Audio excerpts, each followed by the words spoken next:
আজকে যদি সিপুল 15 মিনিটের মধ্যে তার নামের লেটারে সব খাবার খেতে পারে তাহলে আমি তাকে দেবো পুরোপুরি 500 টাকা। 500 টাকাটা শুধু আমার।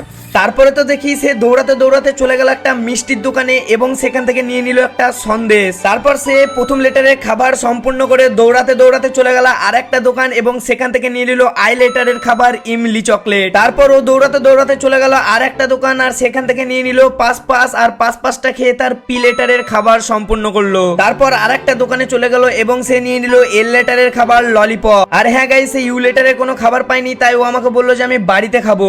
আবে ললিপপ তো বাচ্চা ছেলেরা খায়, এবার আমি খাবো। তারপর যখনই ওকে বলি তোর কাছে আর 5 মিনিট সময় আছে, সে তো দৌড়াতে লাগে। তো গাইস, কিউলেটারের কোনো খাবার না পাওয়ায় আমাকে কাঁচা উচ্ছে খেতে হবে। কিউলেটারের উচ্ছে খাবার পর সে তার চ্যালেঞ্জটি সময়ের আগেই কমপ্লিট করলো। আর তারপর আমি আমার বুকে এক গাদা কষ্ট রেখে তাকে 500 টাকা দিয়ে দিলাম। তোমরা যদি এইরকম আরো চ্যালেঞ্জ ভিডিও দেখতে চাও তাহলে এক্ষুনি সাবস্ক্রাইব করো।